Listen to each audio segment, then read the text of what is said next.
असद और गुलाम के ढेर होने के बाद, उनके एनकाउंटर के बाद गुड्डू मुस्लिम एक ऐसा नाम है जिसकी तलाश में यूपी पुलिस जुटी हुई है।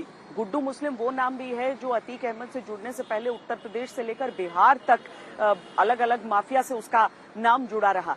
अब यहाँ पर जो वो फरार है उसको ट्रेस करने की कोशिशें चल रही हैं और उसका अंतिम लोकेशन जो है वो कर्नाटक में जाकर मिला है। तो अगर वाकई वो कर्नाटक में है तो किसके भरोसे वो कर्नाटक पहुंच गया? अब से कुछ देर पहले एसटीएफ के जो उत्तर प्रदेश में प्रमुख है अमिताभ यश, उन्होंने गुड्डू मुस्लिम के बारे में अहम जानकारी दी। गुड्डू मुस्लिम सबसे खतरनाक जो है वो आरोपी है, उसको आप लोग इस पूरे मामले में ढूंढ रहे हैं। अब जो लोग फरार हैं उसमें सबसे खतरनाक शूटर गुड्डू मुस्लिम है, इसमें कोई शक नहीं है। एक बार पहले भी मेरा पाला गुड्डू मुस्लिम से पड़ चुका है। वर्ष 99 में मैं जब गोरखपुर में पोस्टेड था, तब उस समय गुड्डू मुस्लिम नारकोटिक्स के साथ पकड़ा गया था और उसकी फर्द मैंने ही बनाई थी। उस केस में मेरी गवाही के बाद गुड्डू मुस्लिम को 10 वर्ष की सजा हुई थी। बाद में मुझे जानकारी हुई कि अतीक ने अपने लॉयर्स के माध्यम से उसकी हाई कोर्ट से जमानत कराई और वो व्यक्ति अतीक के साथ अमंग हिज मैनी गनर्स चला करता था उसकी गाड़ी में। उस समय भी जब गिरफ्तार हुआ था तो इंट्रोगेशन में ये जानकारी हुई थी कि ये बमबाज है और बम फेंक कर हत्या करता रहा है, लेकिन कोई स्पेसिफिक जानकारी प्राप्त नहीं हो पाई क्योंकि उस समय इंट्रोगेशन का समय बहुत कम था।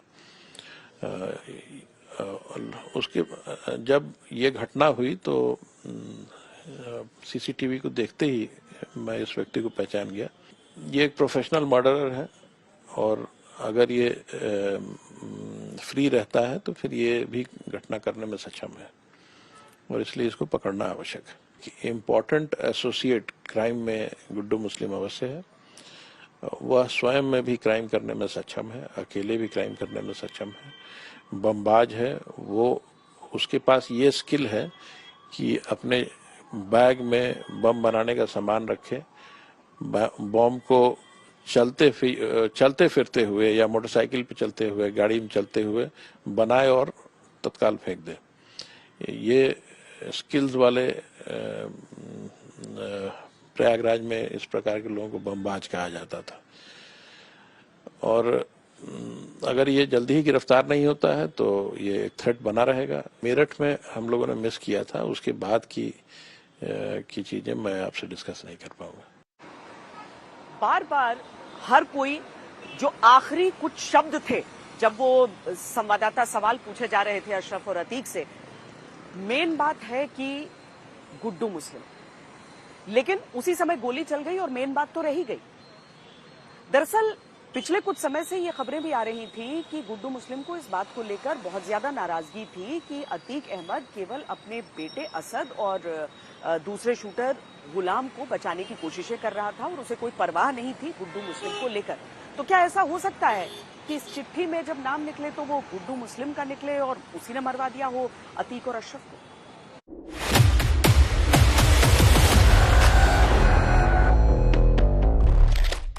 अतीक और अशरफ तो कब्रिस्तान में दफन हो गए, एक सवाल बाहर छोड़ गए।